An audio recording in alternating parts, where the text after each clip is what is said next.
Is that better or worse?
Hi, everyone. We're going to get started now. And for those of you who were saying there was no sound, we weren't speaking yet, but we will be getting started now.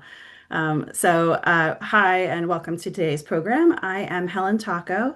I'm the Director of Architecture at GBX Group LLC. I am based in San Diego, and I'm a member of the Education Committee for the California Preservation Foundation. The California Preservation Foundation is a statewide nonprofit organization providing leadership, education, and advocacy to protect California's diverse cultural heritage and historic places. I'd like to thank CPF's education sponsor, WISC.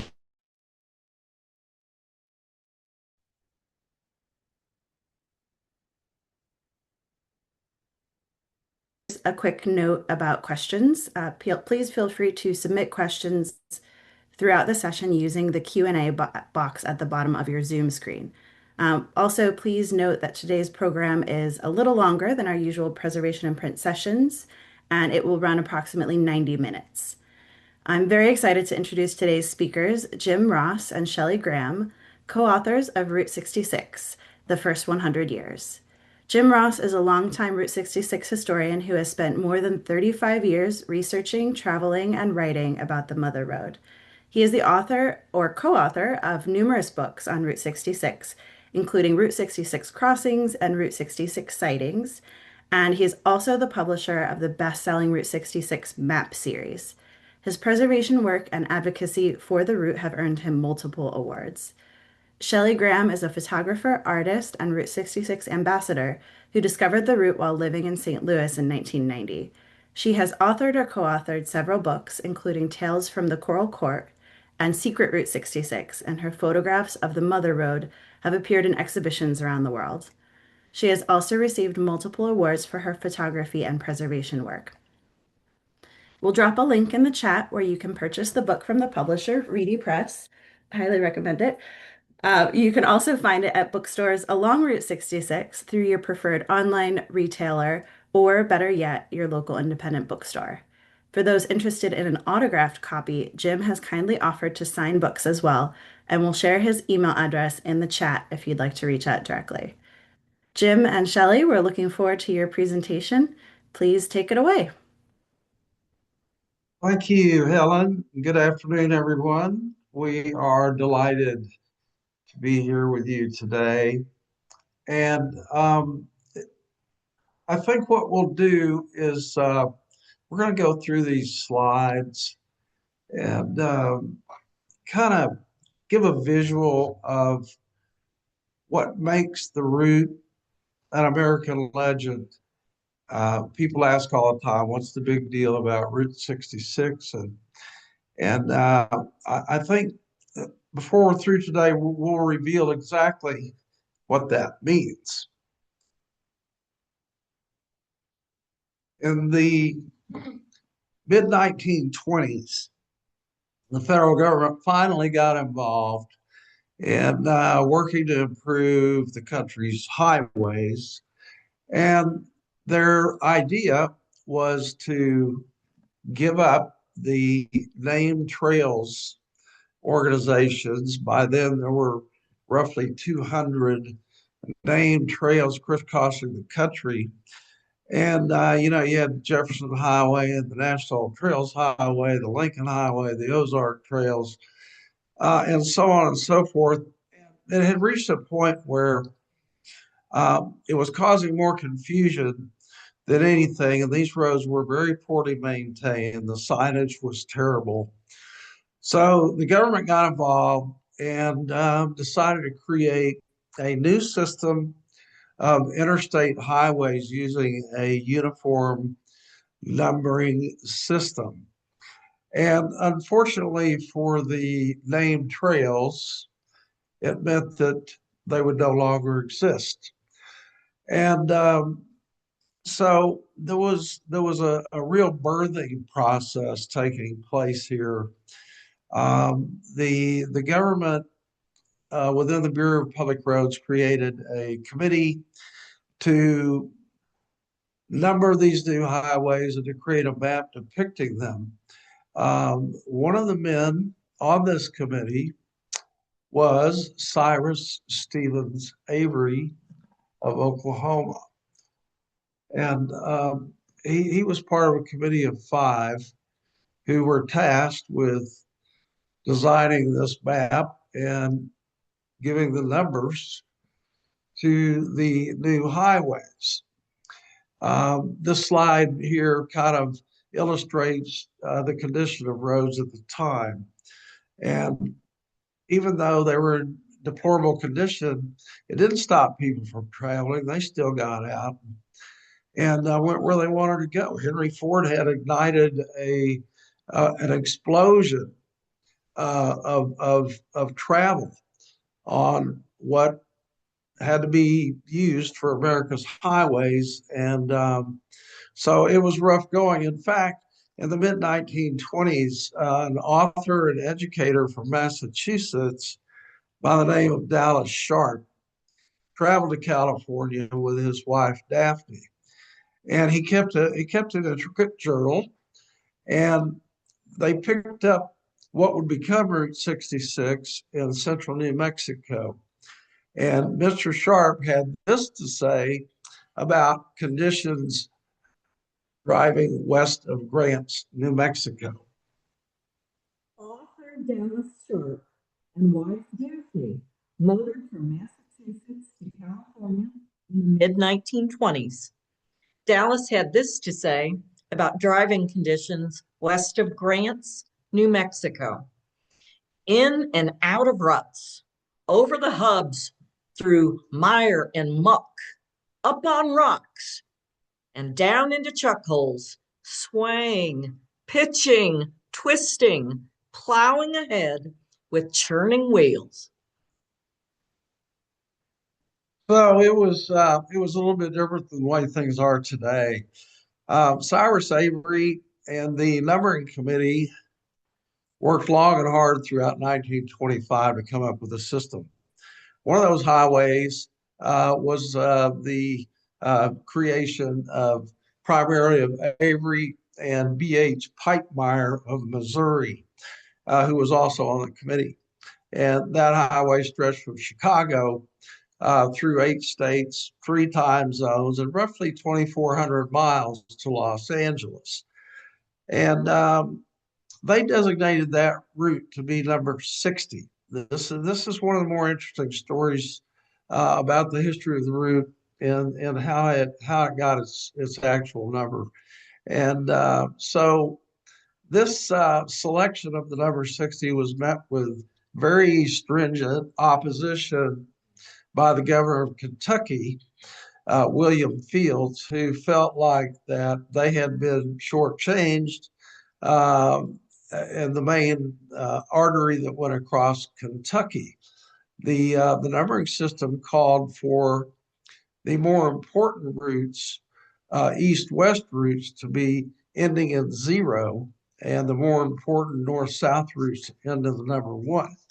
Well, Governor Fields was unhappy with the number 62 for his state, and he took a delegation to Washington, and he basically went to war with Cyrus Avery and the numbering committee.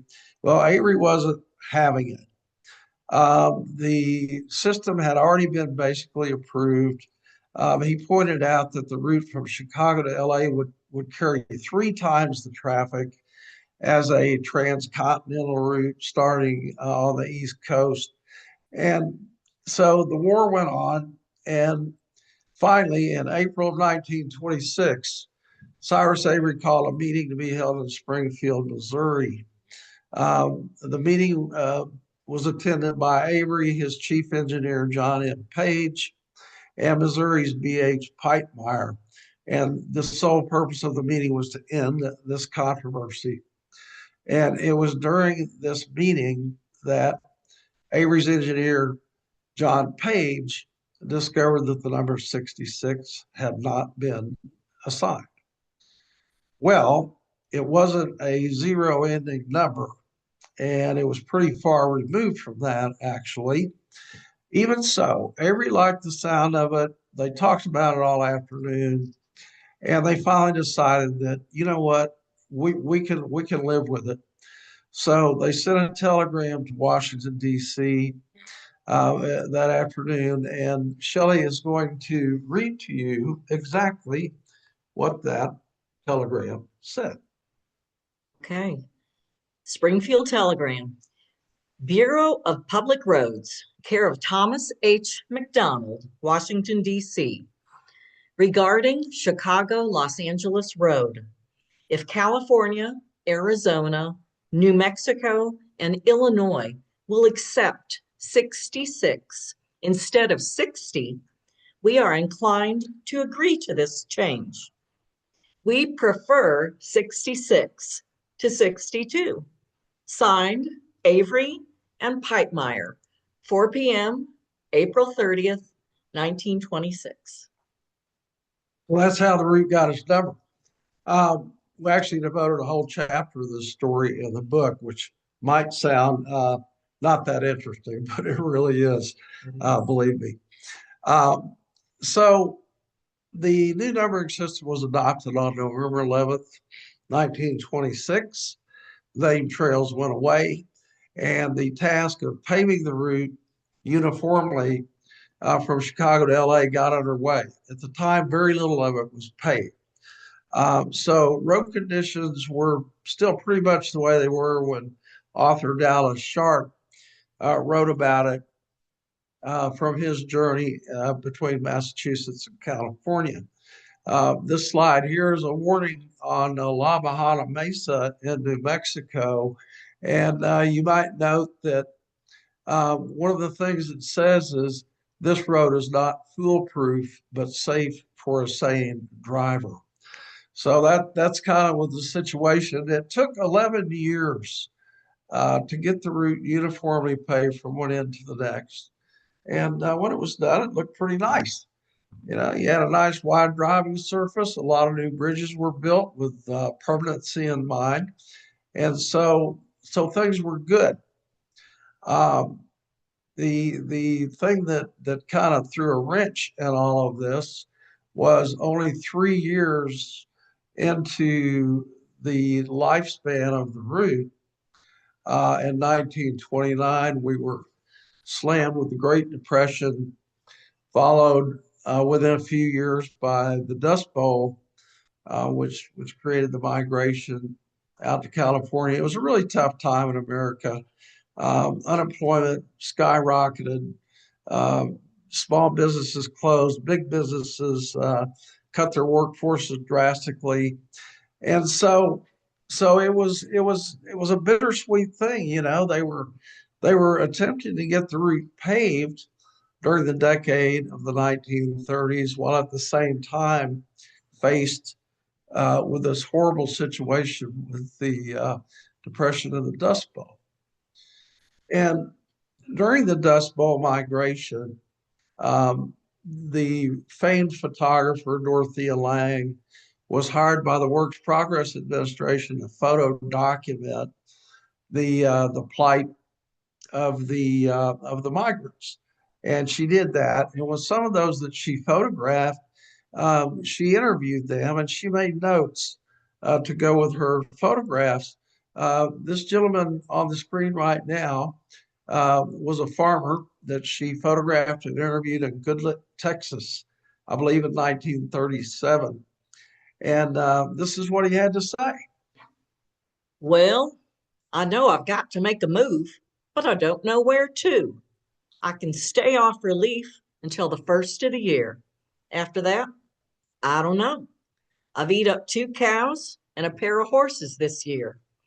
I've got left 2 horses and 2 cows and some farm tools. Oh, a grocery bill. So this is, I think, illustrates very well the uh, the the way that people approached life back then. They wanted to make their own way using their own resources, and they were very reluctant to go on relief, as it were, or to get help from others.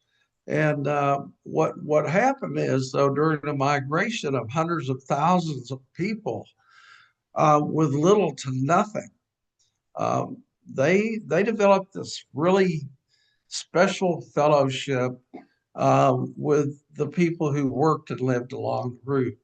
And it was a situation where the cafes and the service garages, they were helped during the hard economic times by the migrants coming through.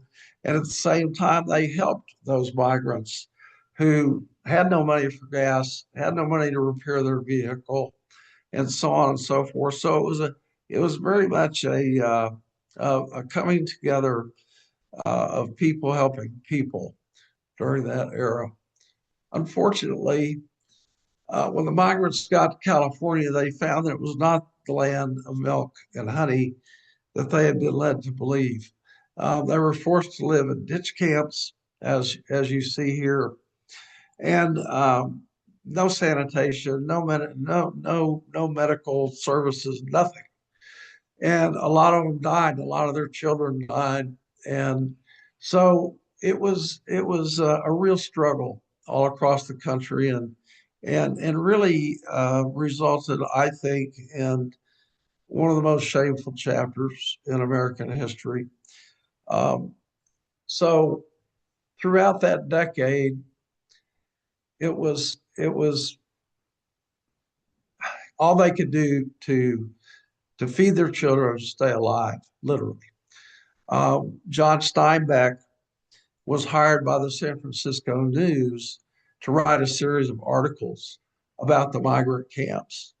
And he was so horrified by what he saw and what he reported that it inspired him to write The Grapes of Wrath, which was published in 1939 and became another really big element in the events, people, and places that make up the legend of the road. When the end came for the Depression and the Dust Bowl, it was not because growers reformed their ways, and it was not even because of an economic upturn. It was because of the acts of Germany and Japan. So here we go again. You know, the route is barely 3 years old. We enter a whole decade of hardship, and we roll into the 1940s and go to war. So the upshot was what it did for employment. Um, when the war ended, the American people, resilient as they are, they grieved for the dead, they licked their wounds, and they pulled themselves up by their bootstraps, and they looked to the future. And the future was quite bright. This image you see here from the Ford Motor Company in 1946 perfectly illustrates the mood of the country at the end of the war. The soldiers that had trained at bases in the West, they wanted to see some of the sights they were not able to during their service years. And they wanted to pack up the family and hit the road. They wanted to see, some of this great country that they had sacrificed so much to save. And that's what they did. And thus began the post-war vacation boom along Route 66, which, by the way, was heavily promoted by their association and promoting it as the gateway to the wonders of the West. And it worked. And US 66 became a vacation highway. Everybody was looking to the future. Everybody was excited about prosperity and what was over the horizon. And Shellee's going to read a little quote from the book that kind of describes that.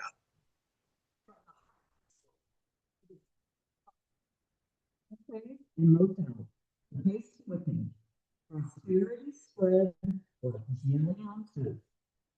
Soldiers by the thousands had trained at bases in the West, and visiting places they could not during the war was now as easy as putting their wheels on US 66. One of those soldiers was a young Marine captain named Bobby Troop. And this photo is he and his wife, Cynthia, on their wedding day. And Bobby Troop was a composer and songwriter. And right after the end of his service in 1946, he wanted to go to Los Angeles and continue his career. And it was during that trip that he and Cynthia came up with the lyrics for Get Your Kicks on Route 66, which ultimately became the anthem to the highway. So here's another element that adds to the legend of the route. And of course, the song became a smash hit and has since been covered by literally hundreds of other groups. Another man, Jack Rittenhouse, who was a writer, at the end of the war, he recognized what was coming for Route 66. He had some vision about that, and so he wrote the first guidebook for the highway called A Guidebook to Highway 66, and it was very popular. The book is still available as a facsimile, and it's quite an interesting read. The post-war vacation boom really created an explosion of new business along the highway in terms of motels and motor courts, trading posts of every type and variety, especially in the West. You had diners on virtually every corner in every town and ready to serve and feed hungry travelers who've been on the road all day. And of course, neon. There was an explosion of neon. This photograph was taken in Williams, Arizona in the early 1940s. And you can see here that they had already learned that if you had a business and you wanted business, you better have a neon sign. So the days of pulling into a darkened town at the end of a long day were over. Now you would see a beacon of color coming across the horizon from miles and miles away. And it really made a difference in the whole experience of traveling. You also had your tourist traps that sprang up, and as you kind of figure out from some of the billboards, the tourist traps were not really bound by truth in advertising. And so you took a chance when you pulled in, but it was all part of the experience. So you had lots of photo opportunities here at the Canyon Pottery Trading Post in Arizona, where the family could take a break while they gassed up and get a few photos in front of whatever lure the business had to entice people to pull over. That became Twin Arrows Trading Post? Yeah, it later became Twin Arrows Trading Post. The ruins still exist there. So at the end of the decade of the 1950s, here we go again with another big boost for the highway's popularity with the television show Route 66. And so, you know, in the post-war era in America, it was a great time to be alive as an American when everybody was looking to the future and you know, putting a second car in the driveway and all these great things going on. For some people, though, it was not a great time to be alive in America. If you were a person of color, you were subject to Jim Crow laws. You know, traveling for African Americans and other minorities could be compared more to navigating a minefield than making a pleasurable road trip. And so it wasn't great for everybody, but luckily there was relief, and relief came from a postal worker in Harlem, New York, by the name of Victor Hugo Green, who in 1936 published the first Negro Traveler's Green Book. And it was designed to help visitors to New York City find places where they could lodge, places where they could, you know, get their hair done, get gas, get car repairs, restaurants where they could eat, and things like that.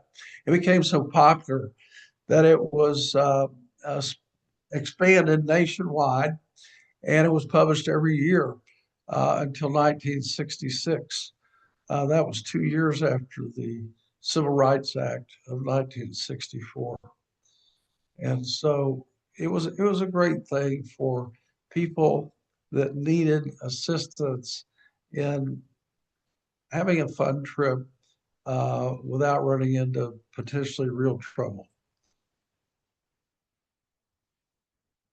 One of the things that we wanted to include in our book, which is really important, was the impact of Native America on Route 66. And surprisingly, it ended up being the longest chapter of the book.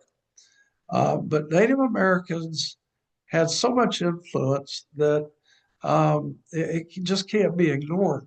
It all goes back to the early 1920s, even before Route 66, when Fred Harvey of the Fred Harvey Company, who operated restaurants and hotels all up and down the Santa Fe line, he first introduced Caucasian travelers arriving by train from the east at his Alvarado Hotel in Albuquerque, New Mexico, to Native American artisans. And they were the first thing that the passengers would see when they detrained.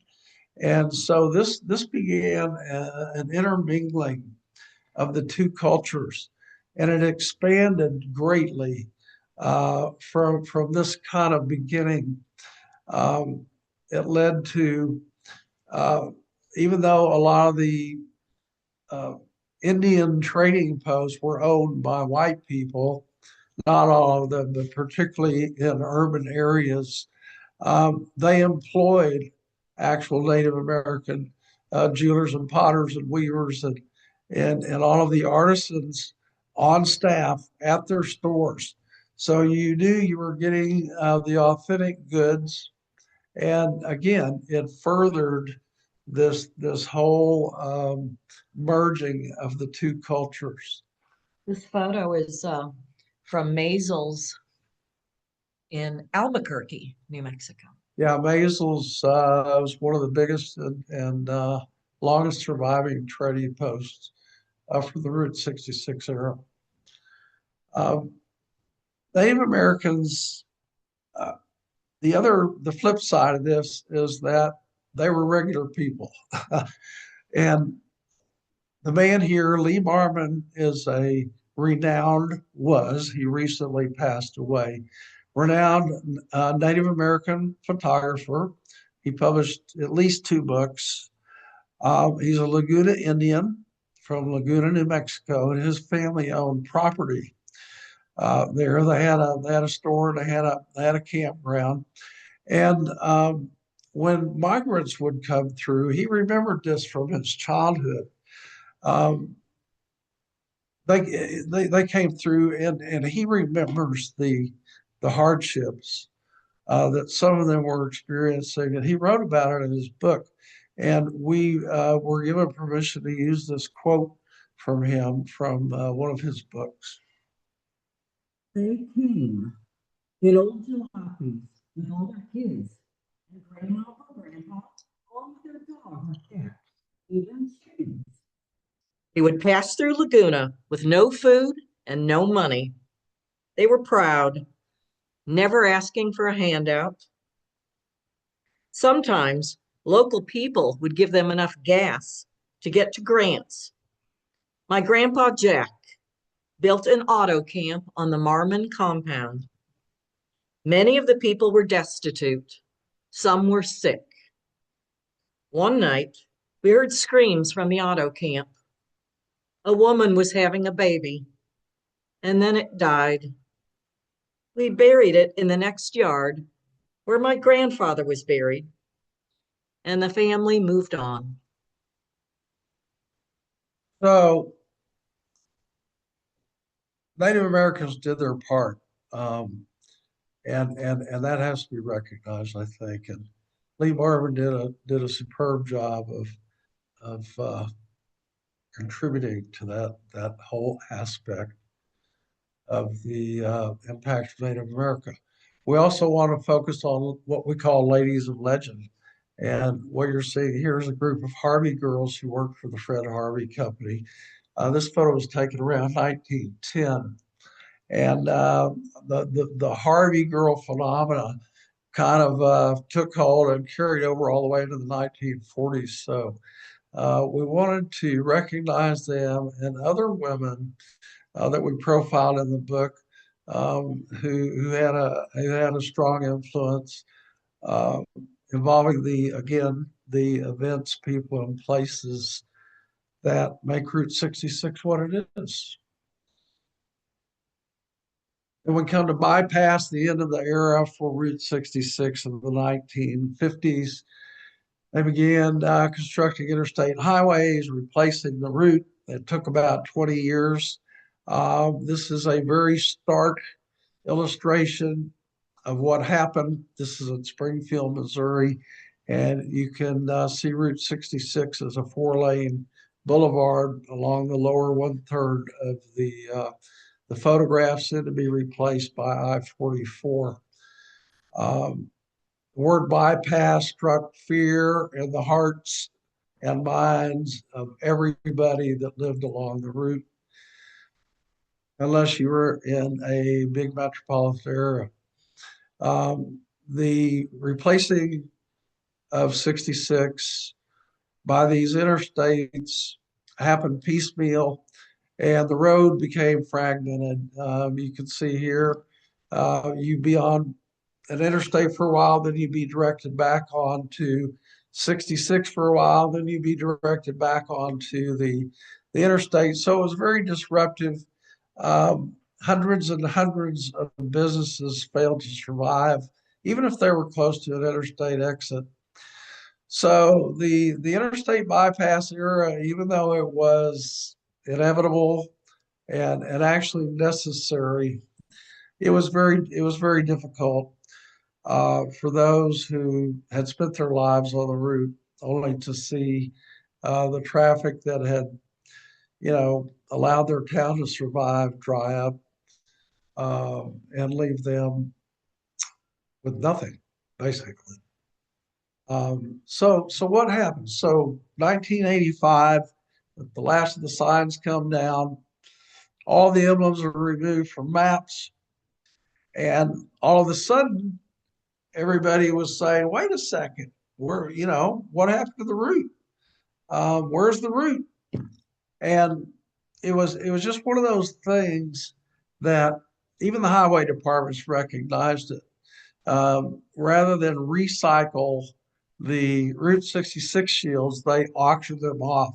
And the reason they did that is because they recognized that those signs had value far beyond the dollars that it took to buy them. So the route may have been gone, but it wasn't dead by any means. And it was almost within a couple of years of that, a renaissance began in Seligman, Arizona, with the forming of the first historic Route 66 association by a barber and pool hall owner named Angel Delgadillo. And he not only put Seligman back on the map and made it a tourist destination, but he inspired others to do the same thing. And so we started to see a lot of icons and landmarks be saved and restored. The Arcadia Round Barn in Oklahoma is a shining example. It took 4 years, but the people behind that knew that if they could do this with the Route 66 revival underway, that they could really help their town. And that's what they did. And others did the same thing. The 66 Drive-In in Carthage, Missouri was a salvage yard when it was finally brought back to life in 1998, right on the route. And even foreign authors began to publish books on Route 66. So the Renaissance was gaining traction worldwide, and it never stopped. The movie Cars came out in 2006 and just caused an explosion of traffic on the route. And the Disney company was so convinced of the durability and the permanency of Route 66 as an American treasure, they invested millions of dollars to build Cars Land at their theme park in California. So the route was back and here to stay. Again, some entrepreneurs bought dilapidated properties, brought them back to life. This is in Cool Springs in western Arizona, west of Kingman in the Black Mountains. Rather desolate site, Boots Court in Carthage, Missouri. So this has been a trend ever since the highway met its demise. Not all preservation projects were winners, unfortunately. Coral Court Motel in St. Louis, Missouri, unfortunately, even though it was an architectural masterpiece, its reputation had become so sullied that it could not be saved. And it was a tremendous loss, but there were a lot of good saves as well.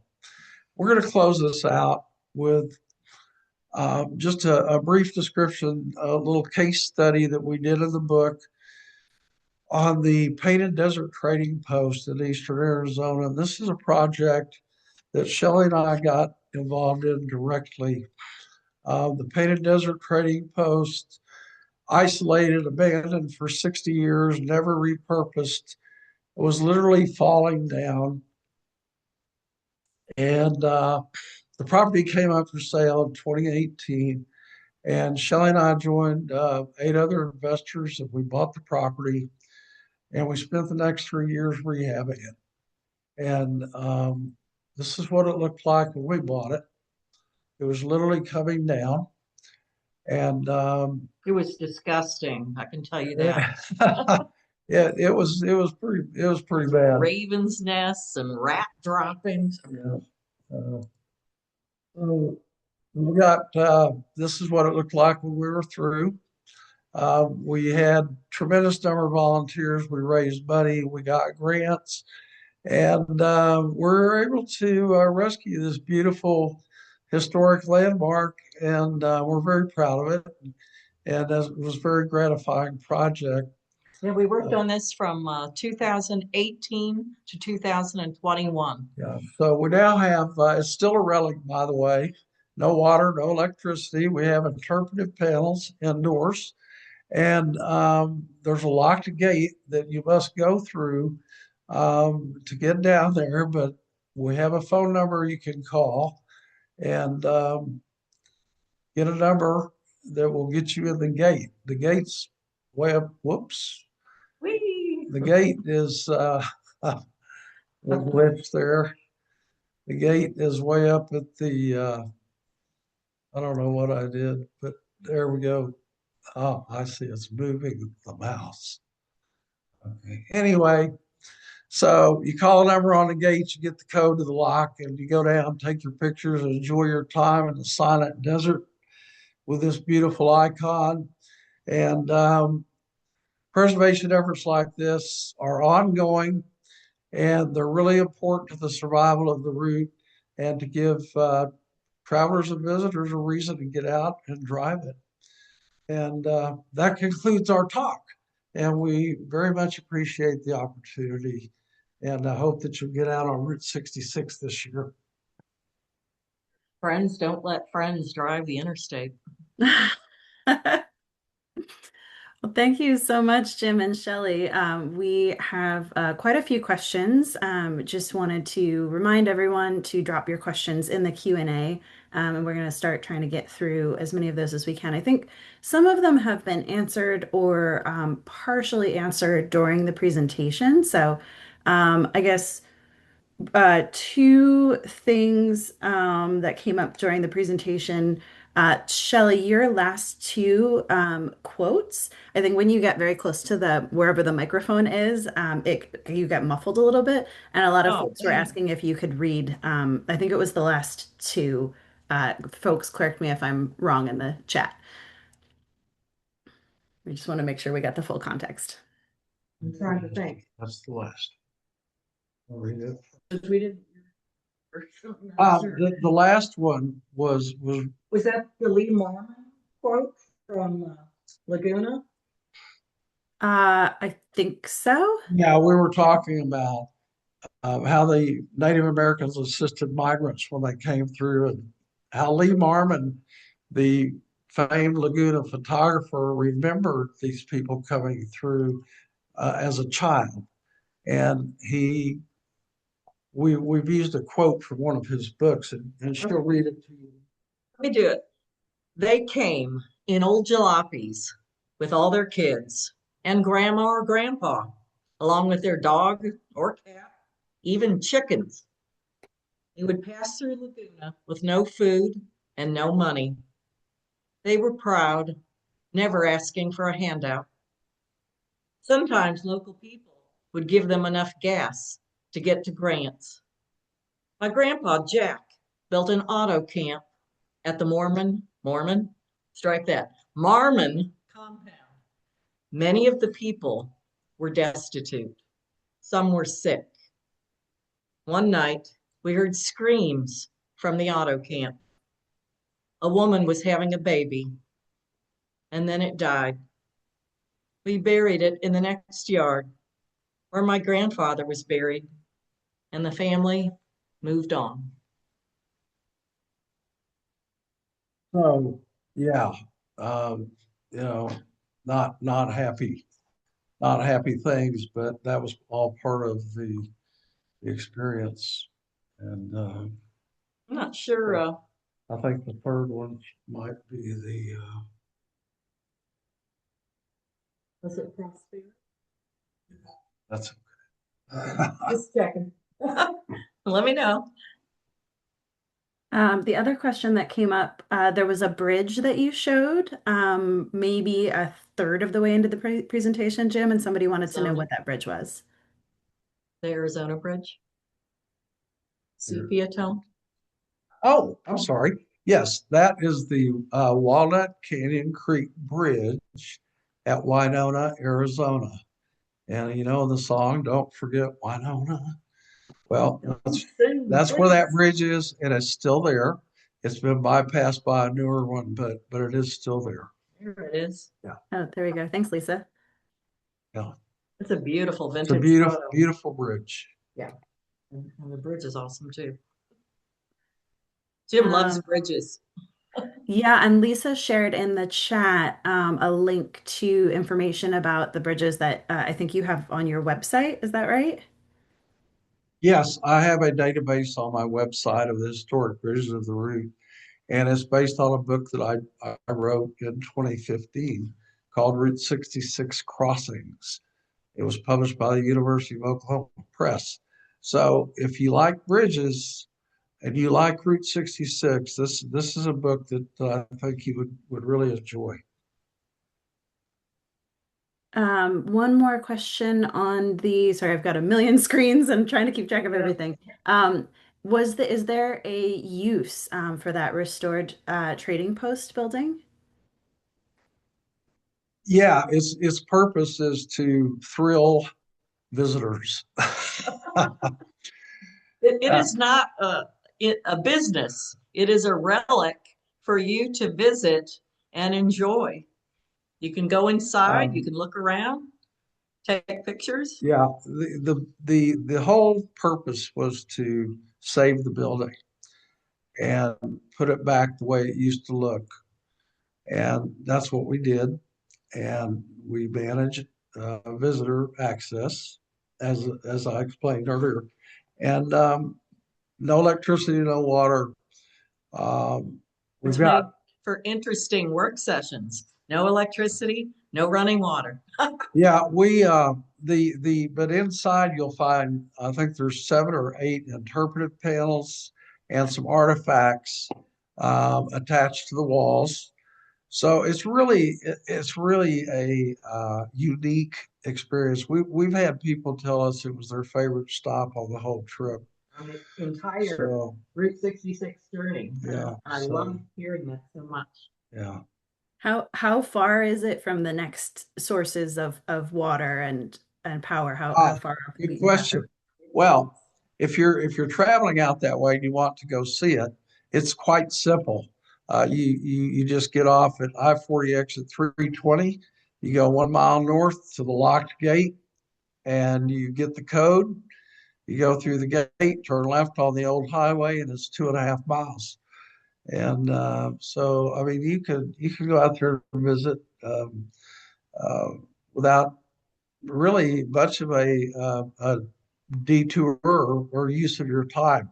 The nearest facility would be at Navajo, which is about 3 miles east of exit I 320. So, you can stop there and load up on your soda pop and stuff and go visit the trading post. And it's not far from the Petrified Forest and Painted Desert It's National not far Park. from what? Sorry, I don't know why the mic sounds muffled for you, Shellee. Sorry about that. Well, it's Jim's doing the heavy lifting here. I'm just here to hang out. No, the Painted Desert Trading Post is pretty close to the Painted Desert and Petrified Forest National Park. Hmm.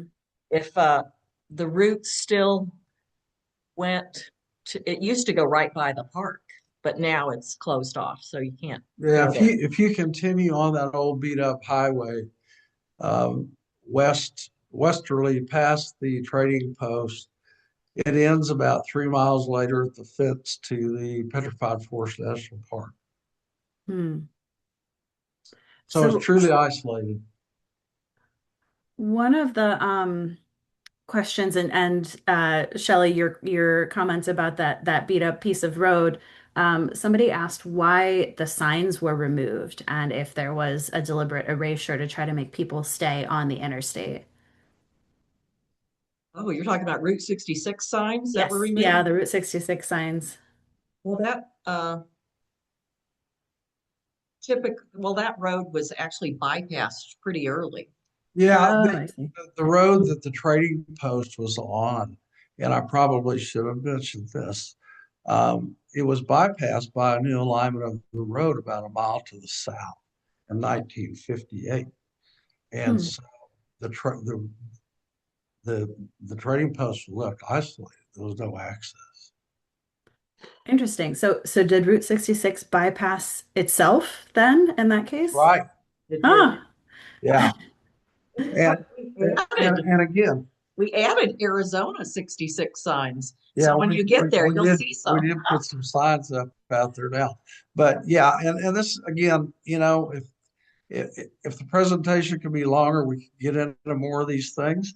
But the route continually evolved and changed from the time that it first came into existence. So, you know, transportation needs dictated a lot of that, and a lot of it was simply improving safety by taking out flood-prone areas, railroad crossings, sharp curves, things like that.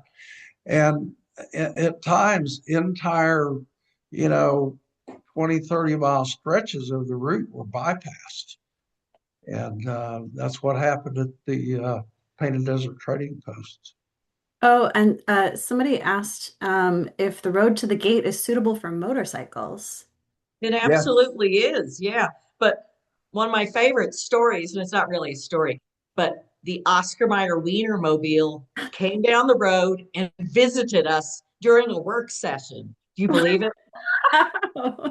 Yeah, one of our volunteers at that work session was, I guess he was at Holbrook or Winslow or somewhere. He runs into the Wienermobile, and he convinced them to come out, and they did.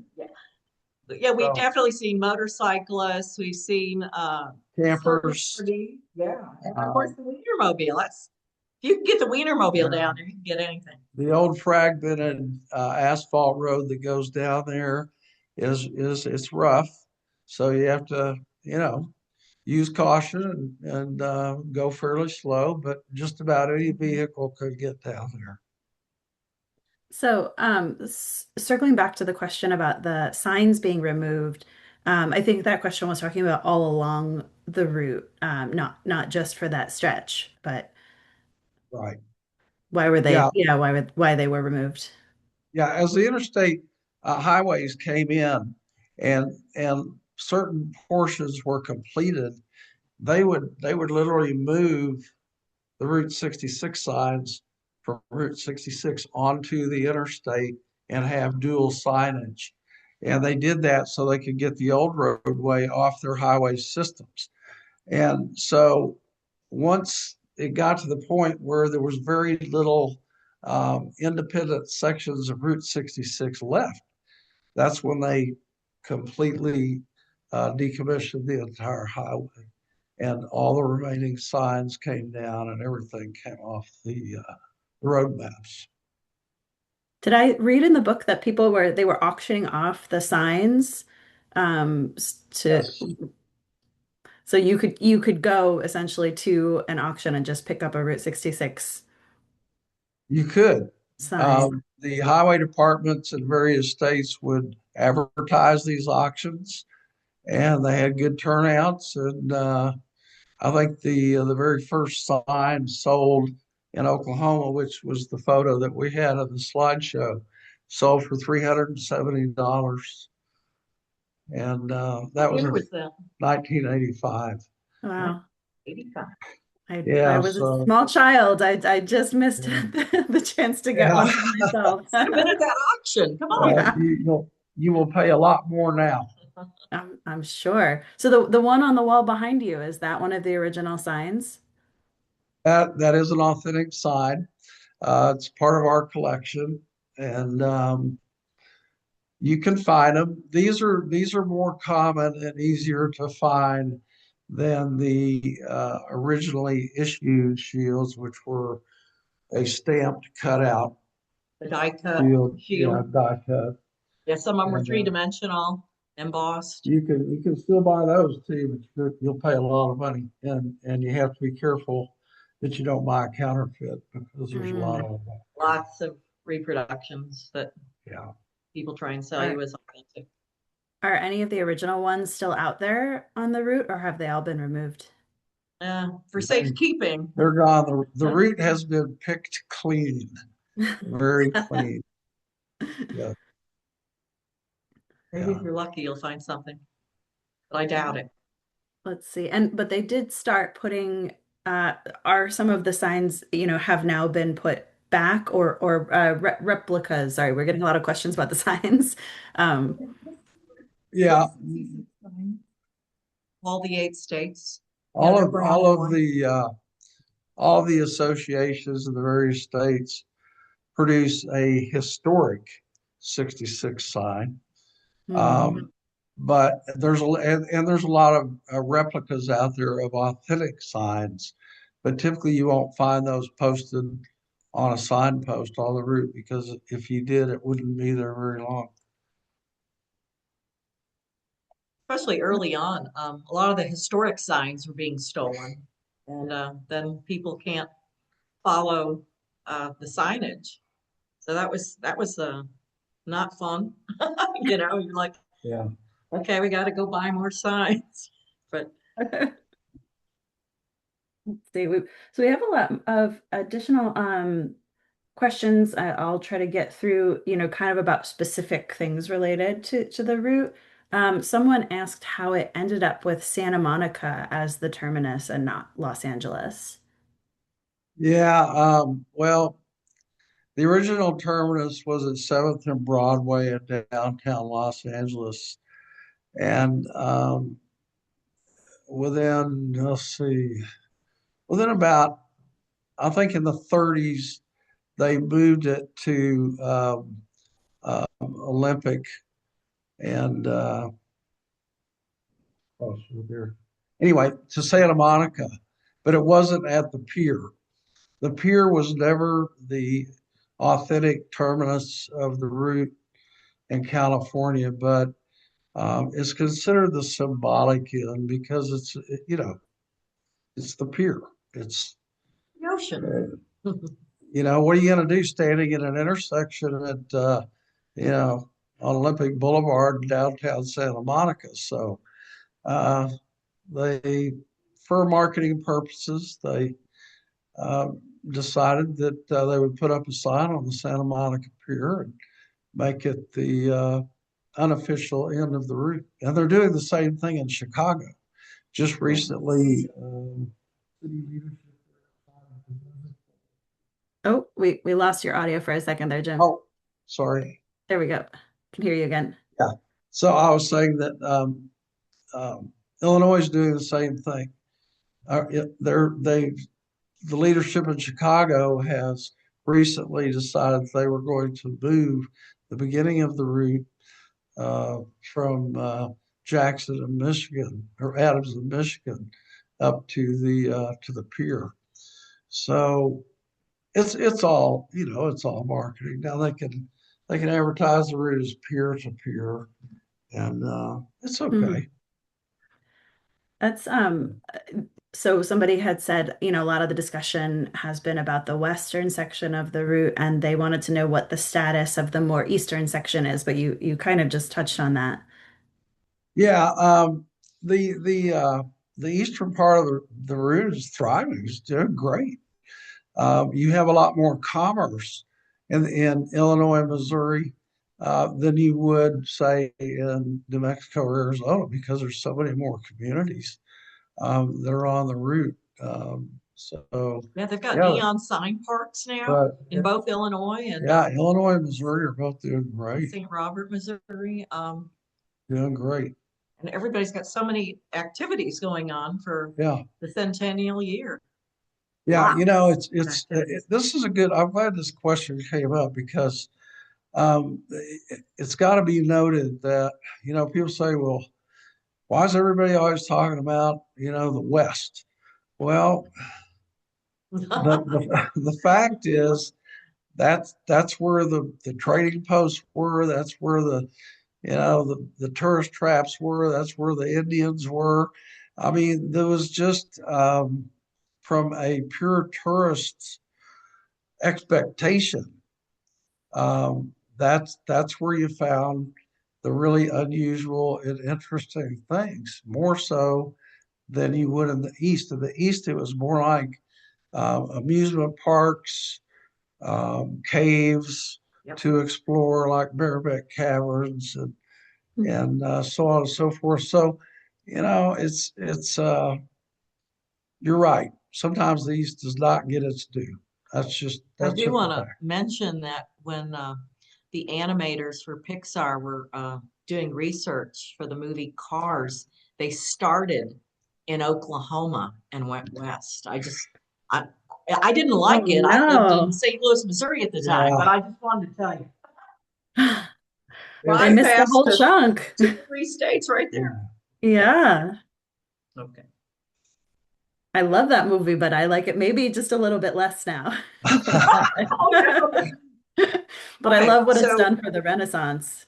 yeah, we've got Yeah, Cars Land, in Anaheim, and I do believe they are creating Cars Land at Disney World in Florida as well. Oh, That's pretty exciting that's too. pretty far from Route 66 then. It sure is. yeah. But the South needs to get involved. Yes, yeah, definitely. Somebody was Um, wondering when the Renaissance began. Is that a good question to talk about or no? sure. Yeah. Well, it began within a couple of years of the final decommissioning in 1985. And as I mentioned in the presentation, it started in Seligman, Arizona, by barber and pool hall owner Angel Delgadillo, who he lived there his whole life, and when the bypass opened, traffic was shut off like a faucet, and he was determined not to let the town die. And so he created the first association and helped turn that little town into a tourist destination. So that's like the late 80s. And then, of course, Yeah, Michael 88. Wallace's book, Route 66, The Mother Road, came out in 1990 Yeah, and with that was a huge huge um, boost. boost that really kickstarted the Renaissance. So all these things kind of came together, and it was just got a lot of traction really fast. I got involved with the Route 66 Association probably about 1990. Yeah, Mm. in Missouri. So if people wanted to get involved with helping preserve Route 66 now, how would you recommend them getting involved? Yeah, my advice would be if you're interested in preservation, join your state's Route 66 Association and volunteer to get on their preservation committee. And believe me, it's very rewarding. And a lot of times it takes nothing more than a letter writing campaign, some personal effort to convince landowners to get on board with saving a property and so on and so forth. So there's a lot of work to be done, but it's worthwhile. Yeah, or volunteer at your local museum or attraction. I volunteer once a week at the Arcadia Round Barn. I get to greet the visitors from all over the United States and, of course, all over the world. It's Yeah. fabulous. That sounds really fun. I know we've got a bunch of folks from different Route 66 associations here. So if you folks have specific things that you would like help with or need volunteers for, feel free to post those in the chat. Um, let's see, getting through a couple more. These ones jump around a little bit. Someone asked, could you please speak to the role of Will Rogers in the naming of Route 66 as Will Rogers Highway? Yeah. When Will Rogers, he was America's favorite son. When he died in the plane crash in 1935, the US 66 Highway Association um, decided to start calling Route 66 the Will Rogers Highway. And they did that. This kind of fell off during World War II because people weren't taking vacations very much. It was mostly military traffic on the road. So they kind of discontinued that use. But then after the war, they brought it back, and they brought it back in a big way in 1952 when they promoted what they called the Will Rogers Caravan, which was in conjunction with promoting the movie, The Will Rogers Story. And they traveled through all the states, and they put a Will Rogers commemorative marker at the state line of each state. And And they they had a still lot of, exist in Santa Monica yeah, and yeah, a lot of those markers are still up. There's a couple of them in Oklahoma, but so they made a lot of publicity stops along the way, at theaters and so the Will Rogers Caravan was very successful. Great. Let's see. Someone asked if you could comment about Route 66 traveling through LA Chinatown. Well, I'm not sure. Oh, we stumped. Did we Look, stump that you expert? No. Route 66 in the LA area, goes through Hollywood, West Hollywood, and then out to Santa Monica. But if they're asking, is it interesting? Is it dangerous? I'm not sure what the question really Yeah, is. maybe they can, maybe I don't know who asked that question. I've got it over here somewhere. Maybe they can add a little bit more context in the chat. We can circle back. Um, this one's a little bit of a long one. And the folks who are asking about the traveling on Route 66 and kind of what to do, I'm not ignoring you. We're gonna finish up with that because I think that's a really good place to end. So I just want to try to get through a couple of these others. Um, Let's see. So, someone asked if you could talk a little bit more about how Route 66 went through small towns along the way, sometimes being speed traps to profit from speeders, if that's true. And then having to make people slow down to go through these small towns, encourage people to stop off for gas or lunch or just take a break. And now it's all Well, about driving nonstop on interstates. That was that was a long question. as far as speed traps, they still do it. But no,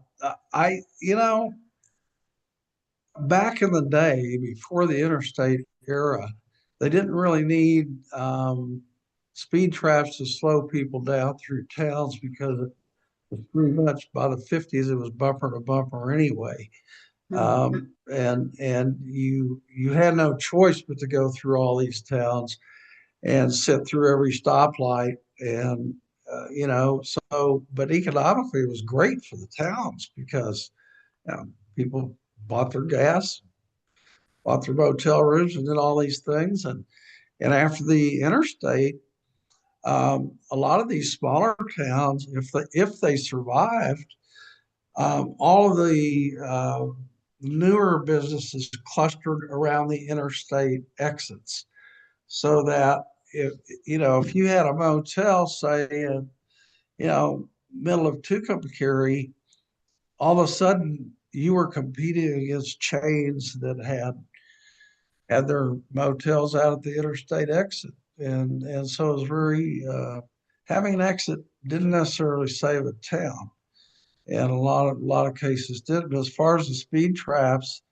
I don't know that was that much of an issue during the heyday of the route.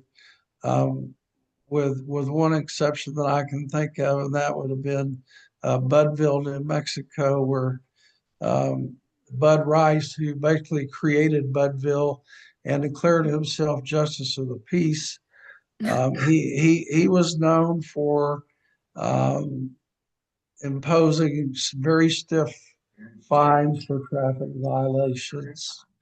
But that kind of stuff wasn't so much an issue. A bigger issue was how many people died on the road from a combination of inadequate safety from the roadway point of view to people driving drunk, driving drowsy, uh, or otherwise driving negligently. And a lot of that's changed now. But back then, and I know people in this audience will probably remember from childhood when they went on a vacation and dad wouldn't stop. Yeah. Or if they were traveling to visit family, 4 states, well, dad wouldn't stop. They'd drive through the night. And back then they did that a lot because they didn't have money for lodging or they didn't want to spend money on lodging. So you had a lot of people driving out there falling asleep at the wheel. Very Yeah. common. Very common. Um, sorry, looking through some more of the questions. I wanted to get to one of the ones that we kind of pre-prepared, because I was really curious to learn more about this. So you mentioned several myths about Route 66 in your book. Is there one or a few that you think are the most important to correct? Yeah. Well, a lot of the myths are minor stuff. Like, sometimes Albuquerque claims the distinction of being the only place where the route crosses itself, which is it's fine if they want to do that, but technically it crosses itself at multiple other locations. Another one, um, probably, well, 9-foot road in Oklahoma, which is called the Ribbon Highway. It was used for about the first 11 years to carry Route 66 traffic. It was about a 20-mile stretch in northeast Oklahoma, and the myth is that it was built 9 feet wide because they didn't have enough money to build it the regular width for the entire distance. And the truth is, there were a lot of 9-foot highways back then, and not only in Oklahoma. They had them in Texas and Arkansas and other states. And the reason they were narrow is because traffic back in the early 20s was so light that, if one car met another on the road, one of them just pulled over. So that's a little myth. And probably the biggest misconception is that authentic state issued highway shields contain the word route, and they did not. Never. The only shield that ever contained the word route were some, and I say some, a few city route markers. So you might have had a marker that just had the double sixes and a bow that said city route. But the word route at the top of the shield was never part of an authentic sign. They would put the state name there. And US 66. Yeah. So Of course, it depends on the state and the time period we're talking about, because shields, changed. but everybody, in terms of advertising symbols or making souvenir shields, they all put Route US 66, and so that's inaccurate. So if we I'm see kind one of now that says Route 66, we know it's a fake. well, it was never issued by a highway department or placed on the highway. Souvenir. Yeah, good to know. What about one more here.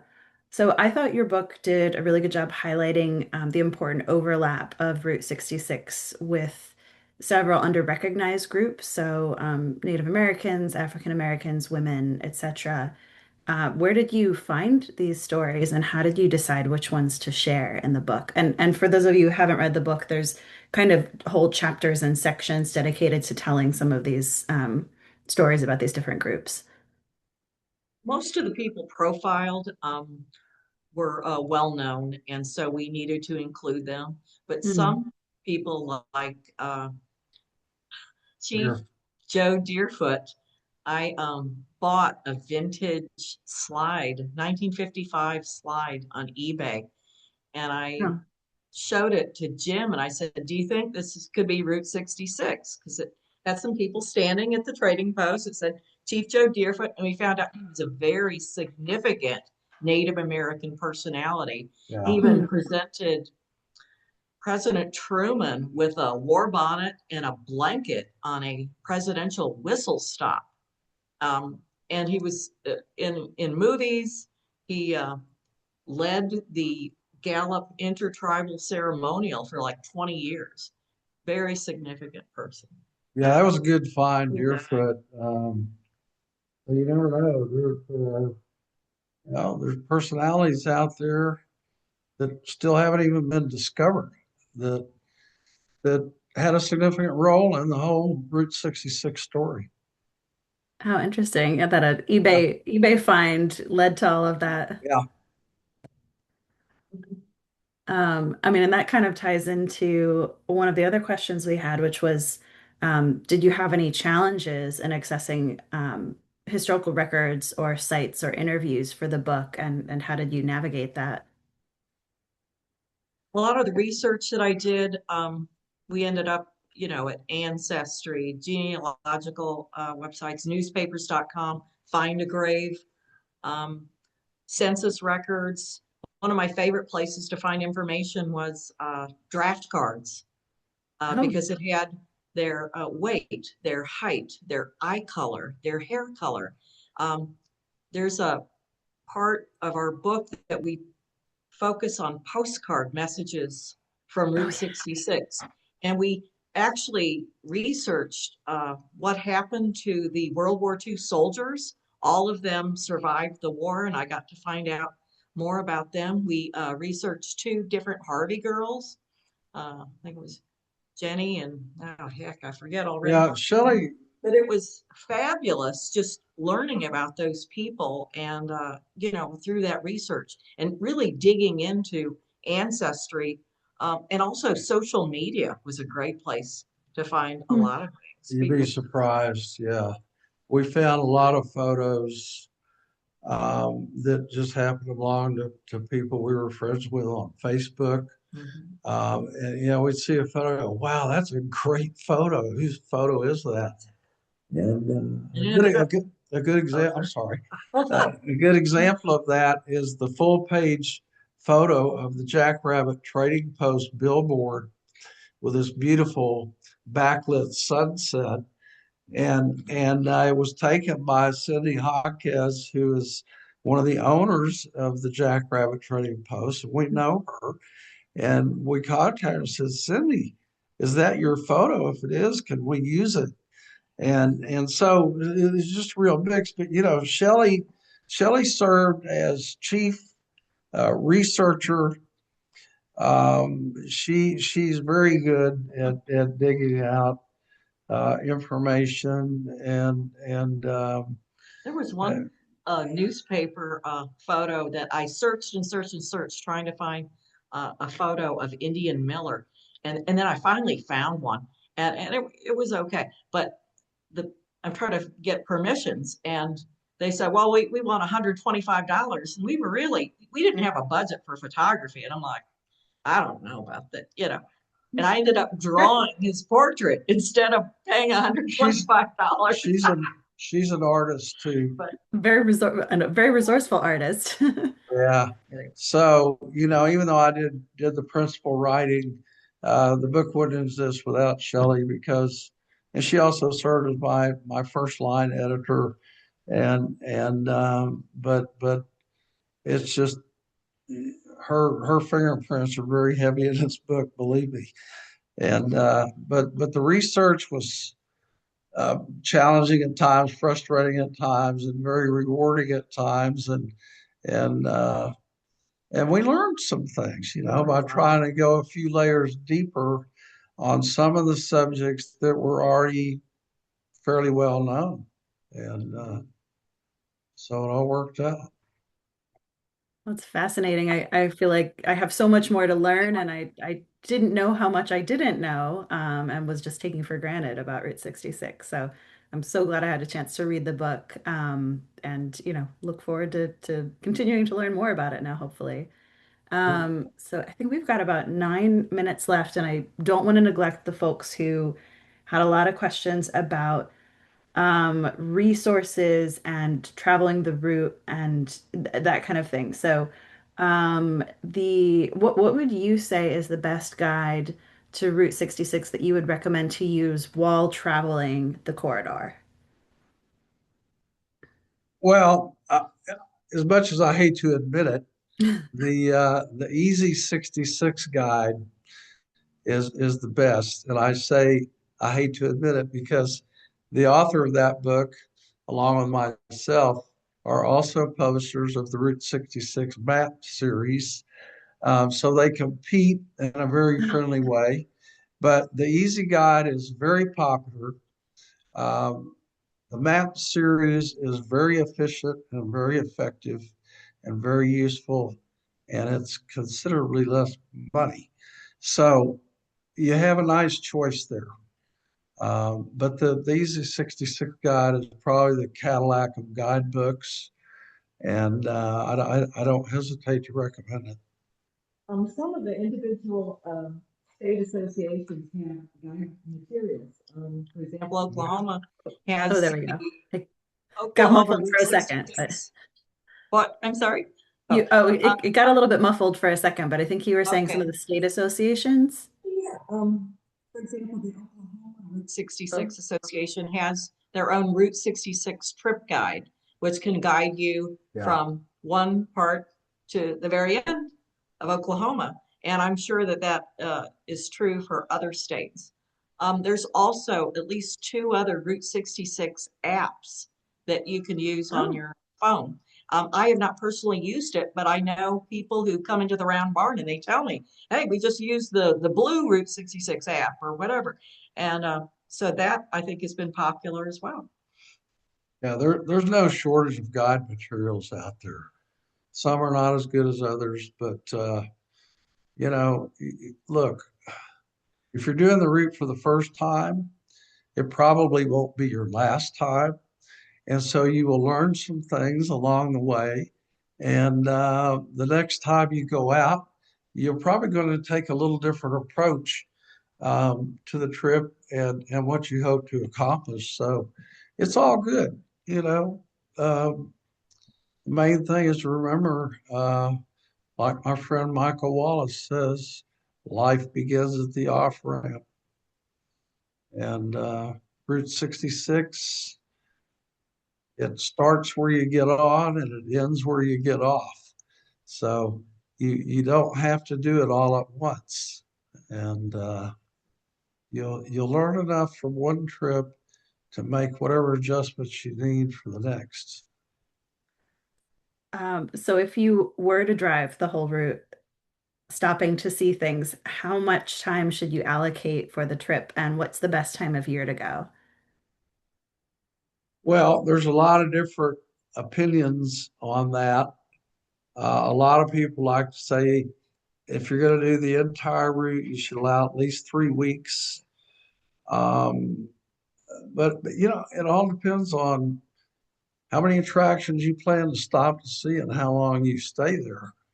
So it's the one thing is a fact.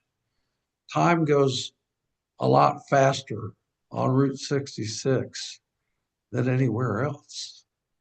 And you will learn that very quickly when you get out and you've gone 40 miles and realize it's noon. So you got to allow a lot of time. I usually recommend that people don't try to do the whole route at once. Unless you're retired, you've got plenty of time and plenty of money.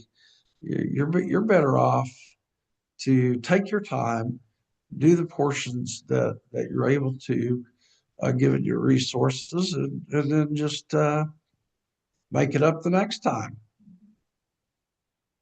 Start with a So what weekend would trip. you, oh, sorry, Shellee. That's all right.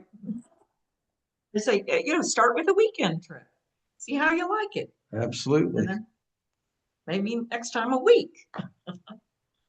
You don't have to do it in one fell swoop. But I want to see everything. That Yeah. wasn't even my question, but So what are your if somebody was to take a trip on it for the 100th anniversary, what are your must-do activities or places to stop? I feel like Wow. that's a big answer. That's really an unfair question, but Everybody has their favorite haunts. Are you talking about just for the centennial year or just places to stop?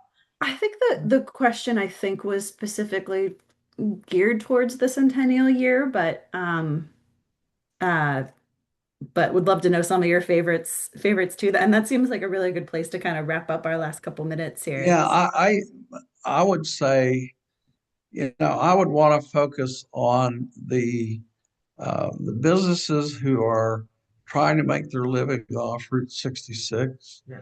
along with the museums.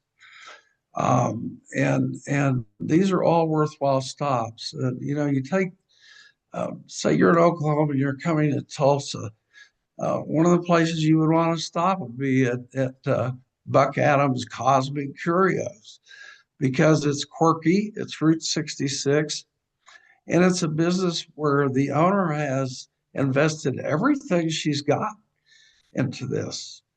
And these are the people that deserve your time and maybe a little bit of your money too. Go in and buy a magnet. Go buy a postcard. And the same with museums. Museums are heavily reliant on visitors for their economic viability. So, and you won't be disappointed. Yeah, for example, the Round Barn is a 501c3 nonprofit. So when people come in, and it's free, so just drop a little donation in Yeah. our donation bucket. But the one thing more than anything that I would recommend to people contemplating a trip on the route, especially if it's their first one, get some of the books, do your homework, learn about the route, its history, its meaning, why is it a legend, and so that the that way you really feel something when you get out there on the road and you start to experience some of the sights and some of the landmarks and icons, and you just feel a sense of identity with that, and I think that's really important. Yeah, it's much more gratifying when you've done your research and homework where you're going. Yeah. Yeah. Well, thank you so much for your recommendations. I feel like I could talk to you two all day about this, and I have like 20 more of my own questions, but Well, unfortunately, we are out of time. plan to come to the house sometime, Yeah. and I we'll spend love that. all the time you want. That's, we've done several of these, but that's the first time I've received an invitation to somebody's home. So Really, we live thank you on so much. the older alignment of Route 66. Yeah, we Yes. live on the route, and it's not unusual for us to have somebody over and just sit down and talk about Route 66 for a couple hours. So I could get your autographs on my book. sure, absolutely. Oh my gosh. All right. Well, oh my goodness. All right. On that note, thank you to everyone for joining us today for this preservation and print program. And on behalf of the California Preservation Foundation and the Education Committee, I'd like to extend our sincere thanks to Jim and Shellee for sharing so many wonderful insights and stories from your book. If you haven't already done so, we encourage you to check out Route 66, The First 100 Years. We'll place the purchase information in the chat again. Um, and we hope you'll join us for our next preservation and print program featuring Rancho Guadalasca, Last Ranch of California's Central Coast by Colleen M. Delaney, which is going to be on May 19th. I'm excited to learn more about this ranch that, among other things, was apparently managed by an illiterate widow for more than 35 years in the late 1800s. So we'll dig more into that. CPF also has several additional programs coming up. So be sure to visit californiapreservation.org/webinars to see what's ahead. Please also consider supporting CPF by becoming a member or making a donation. And again, I just want to make another plug for the book, which has amazing photography and so many more stories, even beyond what I talked about today. And a huge thank you again to Jim and Shellee for spending part of your afternoon with us. And I will see you all again in May. Thank you. Bye, Our everyone. pleasure. Bye-bye.